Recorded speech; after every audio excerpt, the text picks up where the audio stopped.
Similar to me in some ways, I guess, always tried to keep taxes in line. Was at a time in history when there was great growth throughout the country.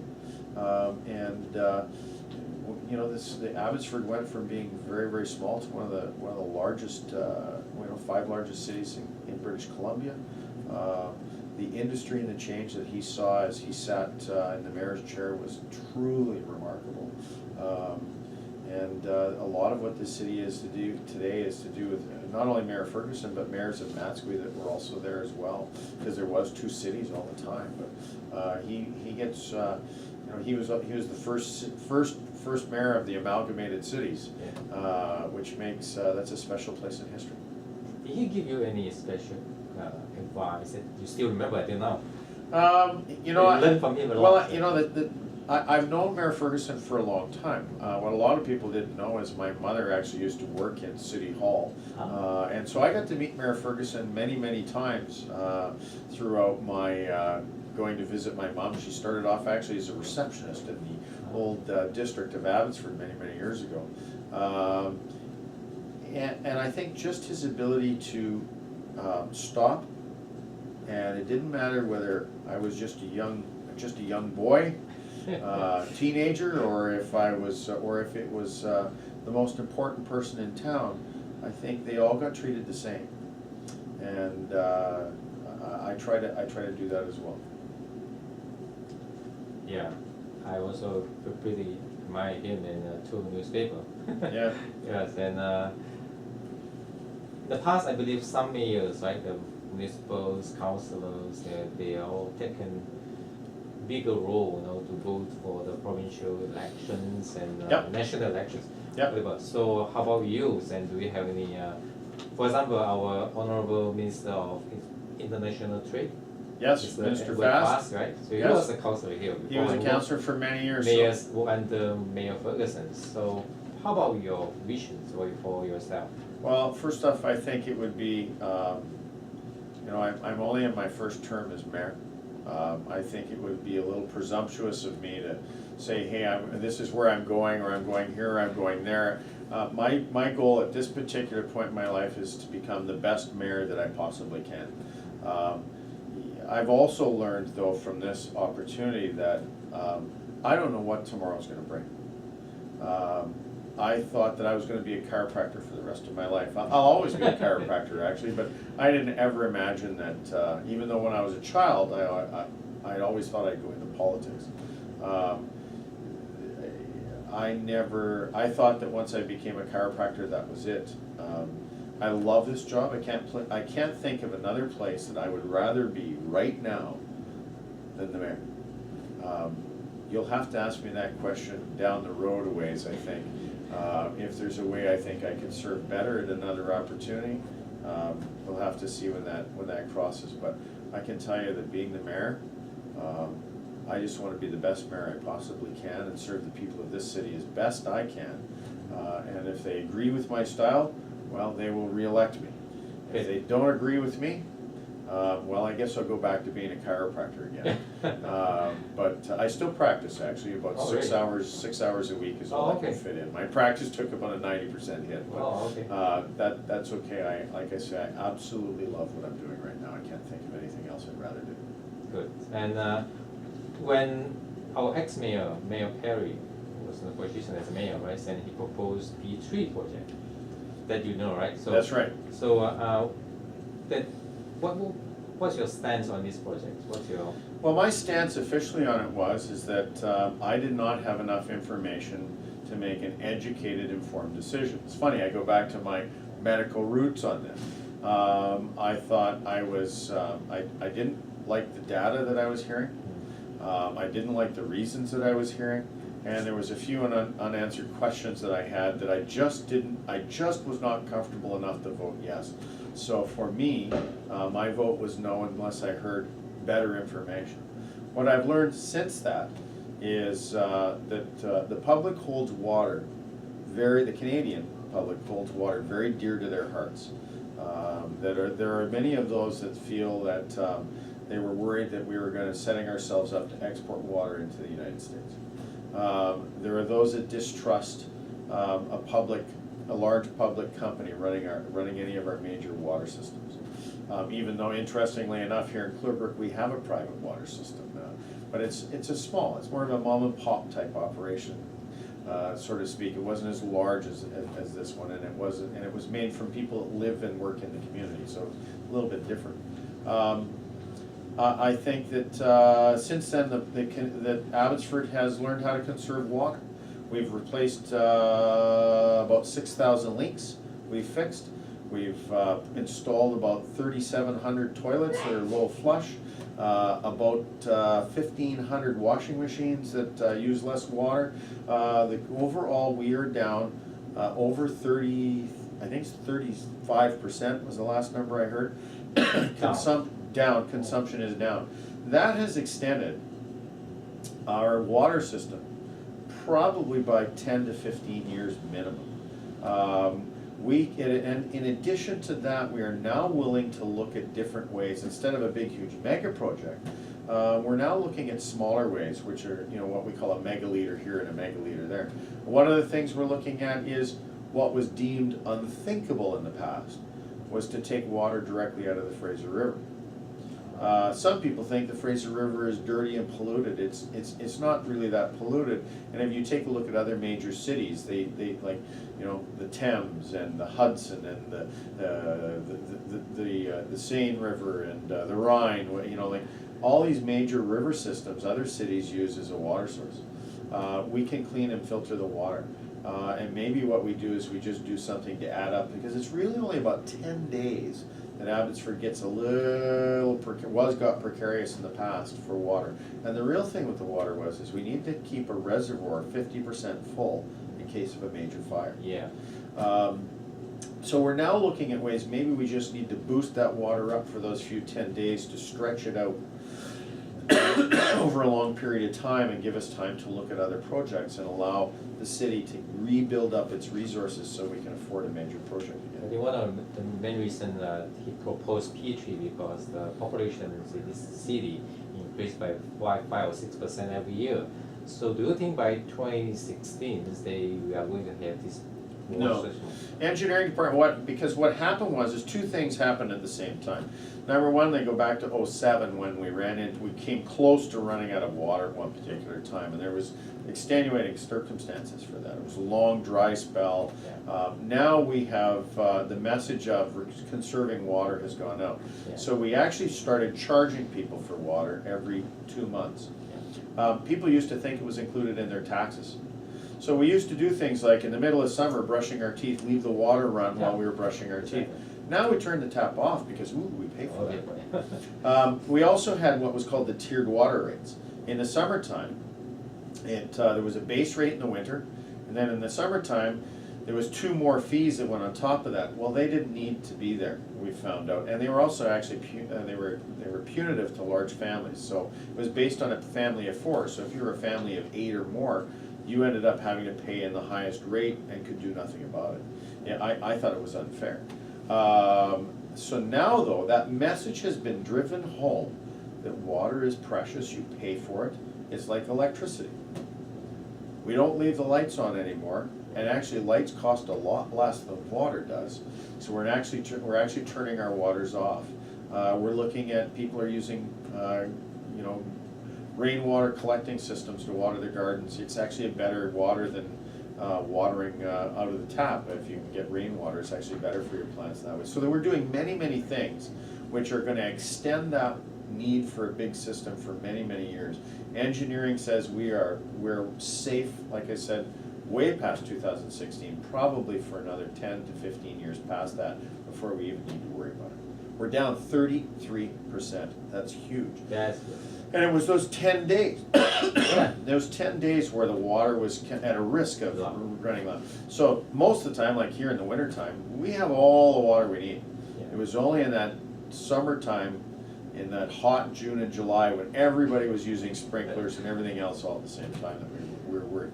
That trend has now changed. At the time, because of the issue, and my daughter had a project at school, grade 5 or grade 6, and I talked about this one to her, and we had one idea came up. Why do you use the rainwater? So So we collect the rainwater, right? That's right. And then we put it into a small reservoir, and then from there we can pump it out to the washroom and use it, and only for the flushing the toilet. That's right. And then the clean water only from the city hall. That's right. So that project itself went to the, she won the UFV Physics Award. Yep, yep.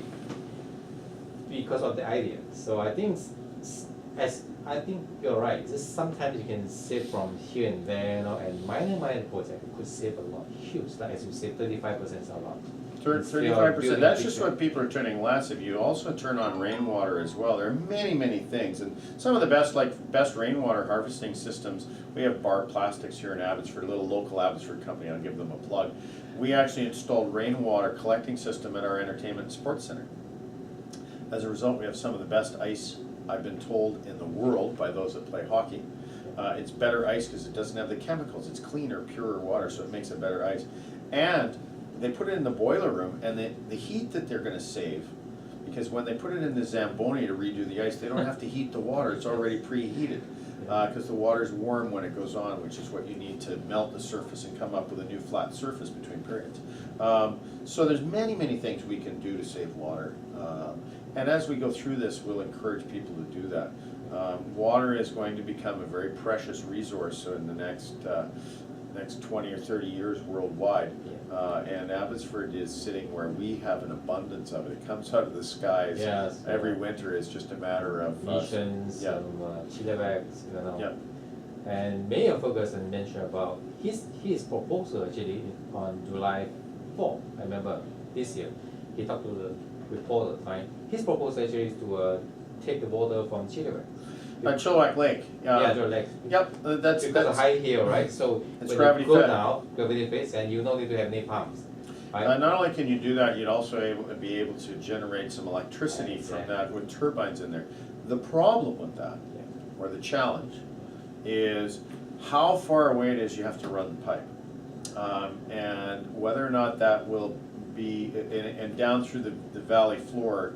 It's if I remember right, about 30 kilometers from the lake just to the Vetter Bridge, and then another 30 kilometers here, so that's 60 to 70 kilometers of pipe that would have to be laid. That's the most expensive part of the whole project. Stave Lake was very close, which is why it was picked. But we have lots of water. People said to me when I was running, well, why doesn't Abbotsford just build a big reservoir? Well, you know what? Nature's already done that for us. They're called lakes. We also sit on an aquifer. We also have the Fraser River running right underneath us. More water goes underneath the bridge of Mission in Abbotsford, the Abbotsford Mission Bridge, every day than what we would use in a year. So there's all these different choices that we have. Now's the time where we can take, we now have bought ourselves tons of time to be able to get not only the best source, but the best cost-effective source for into the future. Do you have any other words or messages that you want to let people of Abbotsford to hear at this moment? I would just say that I think that since I got elected, this council and myself and the council got elected, we have delivered a budget that is at or below growth and inflation. We'll continue to do that. That's our goal. We are looking at ways and efficiencies under every corner. There are no what we call sacred cows in the city. Every department has to prove itself and continue to look for different ways because the citizens are demanding it. The citizens themselves have to understand that government can't do everything for us. If you want some benches in your parks, maybe we have to jointly do a fundraiser. In the good old days, I take a look at Rotary Stadium. Rotary Stadium was a joint project between the city and the public at large. Everybody pitched in and raised money to come up with a track. Centennial Pool was another one of those, very old, and somewhere along the line we got into the thought that government can do everything. It can't. Not if we're going to have any money in our own pockets at the end of the day to spend on what we want. So I think that the public itself has to realize that government can't do everything. I remembered when I was, before I became the mayor, I live on a cul-de-sac that's on a hill. Yeah. I knew the snowplow wasn't coming by on my road. I wasn't a major artery. So when the snow started to fall, I would get out and shovel the entire road. It wasn't that big of a deal. My neighbor had a snow blower, so I would go down the street with a snow blower. I would take ice and I would throw ice on the road, because that was my way of ensuring that I was able to get in and out of my driveway. And our neighbors we'd all get together on the cul-de-sac, and we'd donate. People would come by and drop off bags of salt for me, and I just did my bit. If there's a drain that's clogged in front of your thing because of leaves and the water isn't getting through there, go out and fix it. If there's garbage on the street, go out and pick it up. If there's something you need in a park, get some people together. Like we have the Rotarian group that buy brand new playground stuff for toddlers and put in these lovely playgrounds in some of our parks. We need to be involved in our own society, and we need to be involved in and committed to what we do as well. Don't just sit back and think that government's going to be able to do it for you, especially if you can't even be bothered to go out and vote. Yeah. You know, people who don't vote, and yet they complain afterwards that it's not done right. If you're not become part of the solution. Anybody can point their finger at problems. That does not take a lot of intelligence or dedication to complain. What takes dedication and intelligence is to come up with solutions. Be part of the solution. Don't just jump on the sidelines and scream about the problem. And it's funny, that's kind of what my wife said to me once. That's why I ran, is I was complaining about what was going on, and I had a patient of mine that said to me, it was a friend, said, well, if you think you're so smart, why don't you run? And I said to my wife, you're not going to believe what such and such said. And she says, well, he's right, because we're getting tired of hearing you complain about it. Yeah. You're smart enough to become part of the solution. At least go run and have your say. You may not win, but at least you tried. And I think that's the very same thing I go back to my grandfather said, did you try your best? And clearly right now, that's what I'm doing, is trying to do my absolute best and find solutions for problems. And I think that really is, I guess what separates leaders from followers is followers have a tendency to complain, and leaders have a tendency to look for solutions. I guess in a nutshell, that's probably a great way to sort of surmise what I think a leader is. It's someone who actually looks for solutions and gets others to help. One last question. You bet. Do you plan to run for another term? Absolutely, I'm going to run for another term. I love the job, like I say, and I think that I've still got more work that I want to do. I would love to see, you know, like I say, I'd love to paint that vision of what the city's going to be.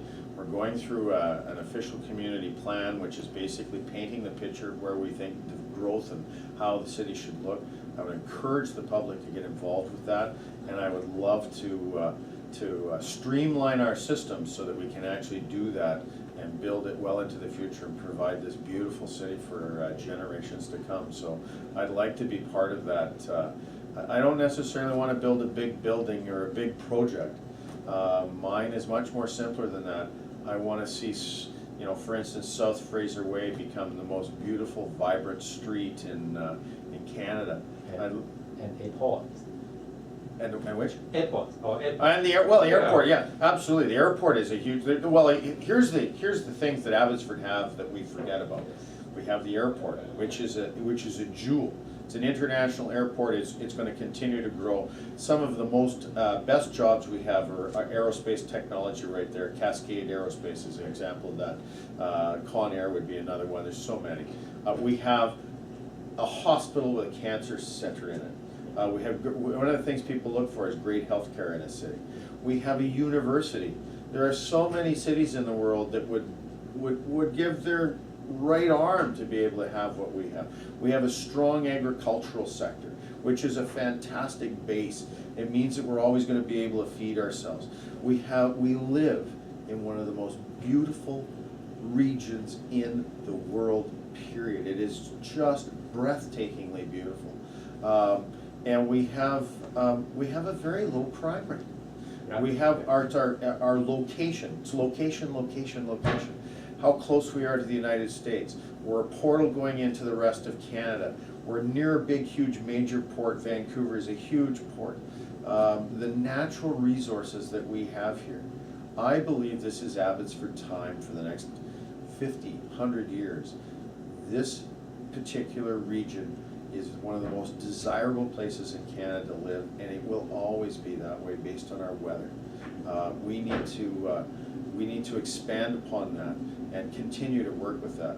And I'm sure I've forgotten something as well, but agriculture, university, airport, hospital, Culture. and the culture we Yeah. have. That's the other great thing about Abbotsford is we are the third most culturally diverse city in Canada. There are 40 languages that are spoken here. 27% of us are first-generation immigrants. We come from somewhere else. Which brings a huge entrepreneurial spirit with it most of the time. We're an amazing city. We're so incredibly diverse, and all these great minds that are here.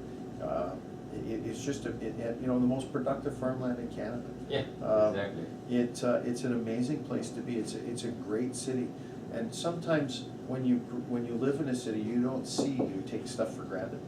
Okay, we wish you good luck in the next term elections. Thank you. And then thank you for your time. It's been a Thank you pleasure very much. talking with you. Thank Okay. you. Thank you very Thanks. much. Thank you very much. Yeah. All right. Now what?